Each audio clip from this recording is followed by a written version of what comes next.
2016, we were shown the next two major Sonic releases for the upcoming year. Sonic Mania, an adventure celebrating Sonic's 2D adventures, and Sonic Forces, the next main game in the modern Sonic era. Gone was Sports Tape and all that other shit, modern Sonic was back, everything looked positively fucked up around him, and for some reason classic Sonic was back. At a glance, Sonic Forces looked to be a follow-up to Sonic Generations, the Hedgehog's 20th anniversary celebration, and I wasn't against the idea, but one of the things that I really wanted Sonic Team to try and do for later games was to give us brand new levels and ideas, and 4 years after the release of Sonic Lost World, a game I thought nothing much of, they're reeling back to the successful boost formula, but doing the Generations thing again. I wasn't sure what to think about Sonic Forces. The seemingly post-apocalyptic setting gave me bad vibes given previous games, but I've also grown so numb to Sonic games trying to be dark and mysterious that I just stopped giving a shit. Alright, whatever. Would the game be at least fun? And then the months flew by and there was just nothing about the game that was clicking for me. Modern Sonic is back, that's fine, the boost formula is all here, that's cool. Classic Sonic is back and he's running through Green Hill again, and I was like, guys, come on. Sonic Mania is already doing that, and before then we had Green Hill in Generations, Green Hill aesthetics in Sonic 4 Episode 1, and in Sonic Lost World. The only intriguing thing for me was the custom character. For the first time ever, you can create your own avatar and join in on the action, using a variety of accessories you unlock as you play the game, as well as having the choice between a number of different species.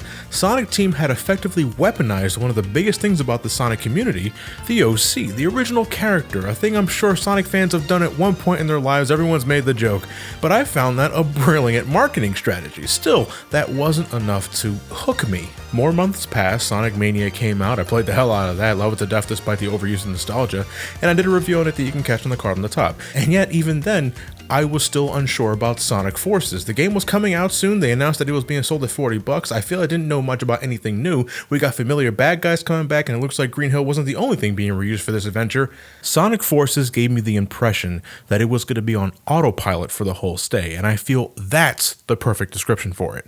Sonic Forces is a modern Sonic game on autopilot. It's a sad day for our Sonic heroes. Yeah guys, thanks for the prompt. Okay, just real quick, I'm playing this off the PS4. In certain games when story-sensitive cutscenes appear, developers can choose to have it blocked if you're, say, streaming the game directly from the console. I can understand the idea that it wants certain things being spoiled for those that haven't played the game yet, despite capture cards not giving a shit about that security feature anyway, but in Sonic Forces, every cutscene is apparently story-sensitive, so this fucking prompt pops up at the beginning of every scene. First off, that's annoying, and secondly, it's laughable. This isn't a deep story, it's very much run-of-the-mill. When Dr. Eggman begins to make his next move, Sonic and company are quick to jump on the scene, but then Sonic gets his ass collectively handed to him by the returning Zavik, Chaos, Metal Sonic, Shadow, and the new bad guy of the week, Infinite. Sonic is presumed dead 6 months pass and all hope seems lost, with Eggman taking over most of the world. Since then, Sonic's friends have formed a resistance led by Knuckles, who takes his job a little too seriously. The Death Egg?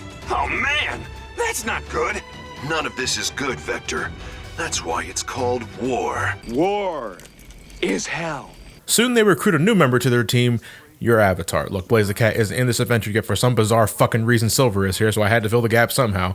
Let's just call her Cat the Blaze, a name as unoriginal as her design. Together the Resistance do what they can to rally up their soldiers and encourage them to fight on, but without Sonic by their side, things aren't looking too good.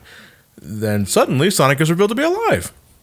Okay then. The Resistance lead the attack to bust him out, Sonic is rescued, and finally things begin to look up. Elsewhere, Tails is about to become Chaos food, but then he's saved in the nick of time by the returning classic Sonic, who's suddenly not from the past anymore, but another dimension? What is coherency in this franchise? By the way, it's the same classic Sonic from Sonic Mania, who somehow ended up here after the final battle with Robotnik caused the Phantom Ruby to go haywire and transport classic Sonic here. Yeah, apparently Sonic Mania was a tie-in to this game, so that's a thing. And speaking of the Phantom Ruby, that's how Dr. Eggman is powering his operation and is also the power source for Infinite, or as I call him, Mephiles, with an even lamer backstory. Seriously, he was a mercenary working for Eggman, Shadow beats him up for a bit, and that sets him off. What a bitch. Infinite is no more interesting to me than, say, the Deadly Six from Sonic Lost World, so there's not much to talk about here. Sure, Liam O'Brien does a serviceable job, but a voice can only help basic writing so much. Either way, the combined forces of Sonic, Classic Sonic, and your Avatar eventually put a stop to Eggman's plans as usual. Infinite is taken care of in a pretty low-key fashion. Classic Sonic is sent back to his dimension, modern Sonic and the gang promise to fix things back up, and the Avatar rides off into the sunset. I don't know, maybe for a future game, who knows, I don't really care, and honestly folks, it feels like they didn't really either. Despite the grim setup, this plot ends up being no different in tone and writing than say the last couple of games previously, which makes it so odd. Every character is no more out of character than what's been established, and in some cases that could be a good thing. I legitimately enjoyed Sonic's characterization in this. It's on point from what I expect in a modern Sonic. Oh hey, sounds like the party started. Wanna let me go and join in? No? Of course not. You hate fun. Still, good characterization or not, the plot is just straight up flimsy. Sonic is presumed dead, and Tails has apparently lost it according to his friends, but the next time we see Tails, he looks and sounds perfectly fine. When Sonic's revealed to be alive, the gang find out that Eggman's been torturing him for the 6 months he's been gone, and yet, when we see Sonic in his prison, literally nothing has changed. He doesn't look worse for wear, and he's wisecracking as if nothing ever fucking happened. We got the return of previous foes who later turned out to be fakes, but even so, the likes of Chaos and Shadow are taken care of off screen. Did the writers just fall asleep? But I won't waste too much energy on it. Not much energy feels like it's been placed into it. Sonic Forces is definitely better as a game. Which you hope would go without saying, but with this series you can never really tell sometimes. However, if we're going to go back to that comment I made about Sonic Forces feeling like it's on autopilot, I wasn't just talking about the story. This has to be one of the most mediocre Sonic games I've played in some time. It's not awful, but it's not great. It just meanders the whole way through. The boost formula has been brought back, bringing the fast-paced thrills we've known since Sonic Unleashed, but the level design rarely takes full advantage of it. When you're not running in a straight line through hordes of bad guys that serves as nothing more than boost fodder, you're going through a ton of automated sequences that require little player input. Sometimes the levels attempt to be a little more cinematic, and I actually kind of like the presentation for those bits, but you do nothing but press a button at the right time to get past them. They're shallow. The 2D sections have it a bit worse. I don't know what happened here, but it feels like they overtuned Sonic's controls. 0 to 100 at the drop of a dime, and his jumps feel so heavy. He sort of has this double jump from Colors in Lost World, but it's so minuscule in effectiveness it's practically worthless. Too many times I screwed up what should have been simple jumps in previous games, only for me to either slip off the edge because of my speed or miss the jump entirely, given how much weight Sonic has. Shadow fans can rejoice a bit though. Once you beat the game, you can play as Edgy the Hedgy in any modern Sonic stage. He's no different than Sonic, but hey, that was also the case in Adventure 2, so if this is just the first step of getting other characters back into some 3D action, so be it. Classic Sonic.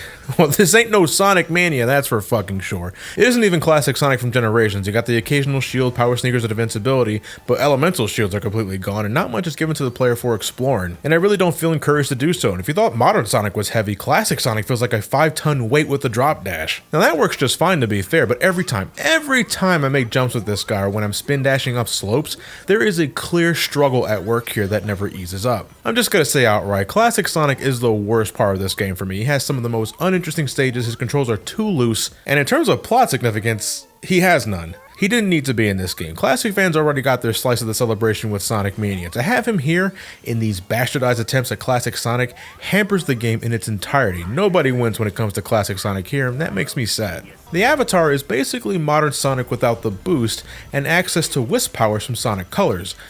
Selectively. They can use their grapple hook to homing attack robots and travel through stages through these context-sensitive grapple points. You can't really use the hook anywhere else sadly, and any other time it's activated automatically, again, leaving little for the player to do with it. The avatar is equipped with what the game calls a Wispin, a gun that takes on the properties of the wisp it's based on, giving you a different attack. For instance, the Burst Wispin gives you a flamethrower, while something like the Void Wisp will let you shoot black holes that suck everything up. There's varieties to the avatar's attack options, but I only ended up liking the initial Burst and the Hover Wispin. The flamethrower covers a lot of ground and can be activated while running, keeping the pace going. And the hover gun's basically a shotgun that leaves little behind. Other weapons like the Drill, Cube, or Lightning forces your character to pause a hell of a lot, snapping my pace in half. They're too clunky for my liking, the Drill especially, given how you have to mash the trigger button to charge the weapon. That just gets in the way a lot. Depending on the gun you use, you can also use the corresponding wisp power you can find in the middle of the stage. If you use the Burst gun, you can use the Burst Wisp basically, but the biggest downside about this is that you're limited to just that one particular wisp. You can find other wisp capsules containing Cube, Hover, Drill, and Lightning,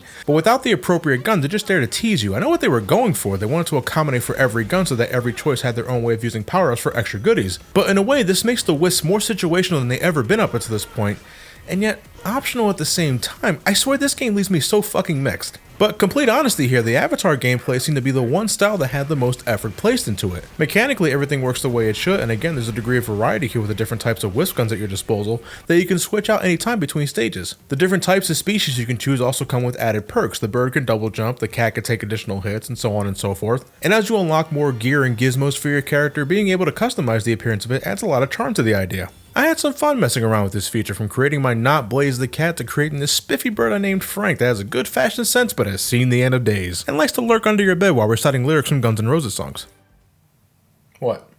None of this really means much though when we're getting down to the levels themselves, the meat of the game. Sonic Forces has to have some of the blandest level design in a modern Sonic game to date. You don't do much with any character in this game because that's a couple of things. Level design doesn't amount to much and there isn't much to discover besides the shitload of rings the game throws at you, which itself is superfluous as this game has no live system. Progressive to be sure, but that means the rings serve no other purpose than extra health. It lessens their value. Maybe if they served as currency for a shop or something for your avatar, it would have helped. There were a couple of times I found some hidden pathways. They lasted about 3 to 5 seconds most of the time, but they were there. That's cool. Sonic Forces has over 30 stages to complete, boss fights included, as well as a selection of secret and extra stages, which sounds abundant, but Sonic Forces still somehow clocks in just a little over 4 hours. Even the bonus episode Shadow scenario is only about 3 stages long. Most of the stages are over before you know it. It's kind of like Sonic Colors, a game that also had its share of super short stages, but in Forces, stages end before it feels like they really have a chance to take off. Just when I start to get invested, the stage just straight up fucking ends, and that's just deflating. Especially when a stage has the rare exciting set piece. Oh yeah, here we go, grinding rails in space and shit, and oh well, fuck. Classic, modern, or your avatar, it doesn't matter. This permeates throughout the whole game, and it's so annoying because I see the glimmers of a fleshed out game from time to time, but it never truly delivers. There's red rings to collect, as I would expect, but to my knowledge, they don't do anything besides unlock other bite-sized stages as well as unlock more rings to collect. I suppose that's one way to get more bang for your buck. I personally want to like my collectibles to be worth a damn. No Chaos Emeralds either, and I heard that Supersonic is supposed to be in the game, but wasn't correctly patched in yet? Jesus, what a day and age we live in. Of course the game delivers on the looks, whether you're on the PlayStation 4 or Nintendo Switch. Sonic Forces has graphics down. That said, not a fan of a lot of the aesthetics. I've seen Green Hill and Chemical Plant more than enough times already, and the new areas don't strike any chords with me. The enemy designs just plain fucking suck though. Gone are the days where every zone had its own set of bad guys to destroy. This game is filled with a lot of the same generic ass egg bots that they just throw at you en masse, just waiting to be boosted through or destroyed with your gun. They are fodder to a T. Sonic Forces is just not as visually varied as before. And when it does get interesting, again, that's when the stage ends, so shit. And I don't know, man, this soundtrack is pretty weak. Maybe later down the road I'll begin to remember some of this stuff, but the music was so average to me on first listen, or in Classic Sonic's case, just plain awful. You see, there's trying to replicate the Genesis era, and then there's just not giving a shit. Don't worry, it's not Sonic Chronicles bad, don't flip your shit, but it's nothing compared to the actual Genesis games, and especially nothing comparable to Sonic Mania. Sonic Forces is a perfectly average game, and one that I have perfectly average feelings towards. I see why the game's only $40 now, but why is it like this? Was Sonic Forces always meant to be a budget title? Was this game somehow rushed despite it being over 4 years since Sonic Lost World? On one hand, I'm glad it's not a complete fucking disaster, but Sonic Forces doesn't leave me wanting more. It leaves me asking, where's the rest of it? At the risk of coming off as a nostalgia whore, I think your time and money is better spent on Sonic Mania. It's half the price, about as long if you take other characters into consideration, and has way more fulfilling level design. Now, I'm sure a lot of kids are going to get their kicks out of this, and you know what? The custom avatar is sure to bring the good times. That's no doubt the best thing about this game. So I hope they have fun with that. This is no Sonic Boom to be sure, and it's not a broken dumpster fire like Sonic 06, but Sonic Forces is definitely one of those games. You know, when someone asks if you like a game or not, and all you can do is give them a half-hearted, Sonic Forces is very much a, kind of game. And I'm sorry to those who thought I was going to get more into this. Some of you were saying, oh, I hope this video is long as Sonic 06, and I'm like, are you fucking kidding me? I'm sorry to say, there's nothing about this game that warrants both high praise or bitter hatred. Again, this game just exists, and when that's the case, what can I say? Wait for a price drop. You could do better, but you can also do worse. Well, that was certainly a thing. I don't know, man. It feels at this point, the creative honchos over at Sonic Team are just mentally drained, creatively drained of Sonic the Hedgehog. Classic, modern, I don't really know, and it leaves me uncertain as to what the next game will be like, however years it may take from this point. I guess the one thing I'm fearful of is that if they're just as much brain dead as they were making this game, it could lead to another Sonic Boom or Sonic 06, Shadow the Hedgehog. And can Sonic really survive another thing like that, even with all the high praise that Sonic Mania got just a couple of months in, especially from yours truly? Again, I fucking lost my goddamn mind at the end of that video, but for good reason, because that was such a structurally sound game. And I'm wondering, are we now at a point where I think for the future of the series, more specifically modern, because I got a feeling the guys like Christian and Whitehead, Simon Tomley, Pagoda West, they're going to be sticking around for a bit given how successful Mania was. But I'm wondering now, are we at a point where it's just time to get some fresh young people for the modern stuff? You know, Mania did really well. Will Sonic teams see that, and will they get people that say know the adventure stuff like the back of their hands and maybe attempt finally like another adventure game? I'm not saying Adventure 3 specifically, but like another Sonic adventure game, because let's be frank here, like the adventure fan base, I mean the Sonic fan base has always been split between two factions, classic and modern, and the modern part of the fan base is just as big, if not bigger, than like all the 90s kids who grew up with the classic stuff. And I think now more than ever, it doesn't hurt to have an attempt to have another adventure game. I'd buy it. Especially if it looks sound, if you show me promise, you show me the right kind of build, if you show me everything that makes an adventure game good. In my case, like, you know, Sonic Tails and Knuckles gameplay, not really so much with the mechs and all the other unnecessary shit. If you show me like Sonic Adventure style gameplay from Adventure 1 and Adventure 2, you know, you get the right type of people, make it a fully fleshed out experience without making it boost, or this, that, and pitter-pat and werehog and all that kind of shit, I think it can work. Look, the adventure games are close to 20 years old.